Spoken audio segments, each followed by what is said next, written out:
Nicolas Charles, je suis opérateur drone en Bretagne. On a une société de production qui fait un petit peu tout de A à Z hein, sur des petites productions, mais spécifiquement sur les fictions qui viennent se tourner en Bretagne. On s'occupe de la partie drone. On est assez spécialisé sur la région, le climat comme les lieux de décollage, tout ça. Donc c'est vrai qu'on nous appelle souvent quand ça tourne là-bas.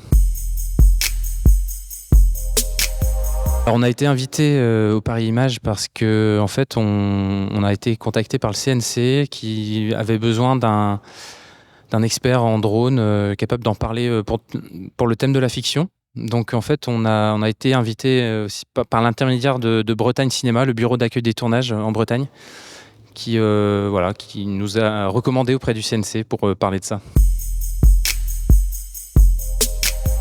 Il y a beaucoup d'avantages et il y a aussi des inconvénients à l'usage des drones sur des fictions. On a déjà la possibilité de pouvoir voir un point de vue du ciel. Moi, je dis souvent qu'on se cantonne pas à la 2D au sol pour filmer. On va jouer avec la 3e dimension.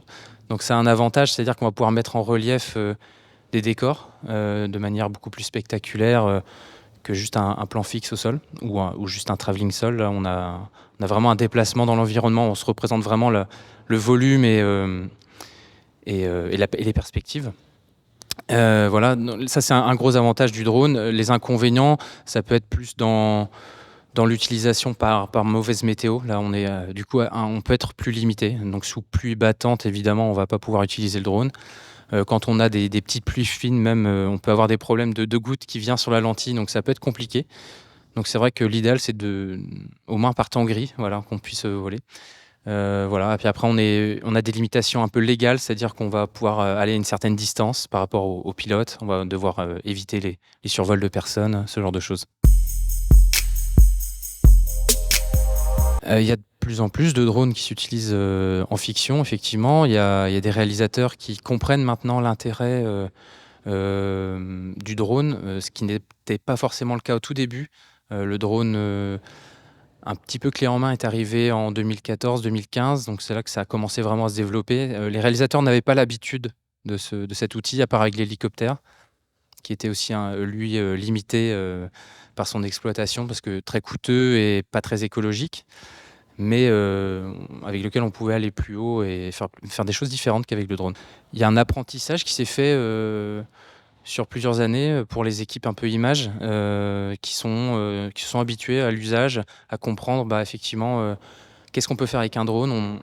On peut faire des choses comme presque du plan séquence. On peut voler, arriver dans un bâtiment sans couper la caméra.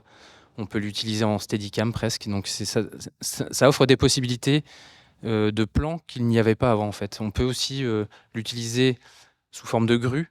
Ça a aussi sa limite. S'il y a beaucoup de vent, évidemment, le drone va bouger, il reste dans une masse d'air. Donc ça ne va pas forcément imiter parfaitement une grue dans certaines conditions de vent. Mais voilà, quand il n'y a pas de vent, on va dire que tout est possible. Et maintenant, il y a des drones qui sont même précis au centimètre près, c'est-à-dire qu'on va pouvoir lui donner une trajectoire précise, enregistrer sa trajectoire, et il va pouvoir la répéter à l'infini. Donc la technologie se développe énormément, et ça offre de plus en plus de choses pour les besoins créatifs d'un film, en fait. Les chefs opérateurs, effectivement, commencent à avoir l'habitude. Maintenant, on est appelé sur des fictions parce qu'ils savent ce qu'ils veulent exactement avec un drone. Ça, c'est l'avantage. Ça nous permet, nous, de bien préparer la mission. C'est-à-dire qu'on va avoir un storyboard, on va avoir tout un tas de choses qui fait que ça va être clair pour nous et ça va être surtout logique dans l'usage du drone. Au tout début, effectivement, il y avait des demandes qui n'étaient pas forcément très... Enfin, pouvaient pas se représenter, c'était nouveau tout ça, mais il y a des choses qui ne sont pas faisables, soit légalement, soit techniquement. Et maintenant, on a de moins en moins cet aspect-là, parce que les équipes images sont habituées, à force de tourner avec des drones, ils sont habitués à faire des demandes précises et logiques en fait. On a tourné sur le film de Guillaume Canet qui s'appelle Lui, qui a été tourné à Belle-Île-en-Mer. Et il avait envie de faire un plan, le seul plan drone de son film, c'est un plan séquence au drone où il arrive à vélo.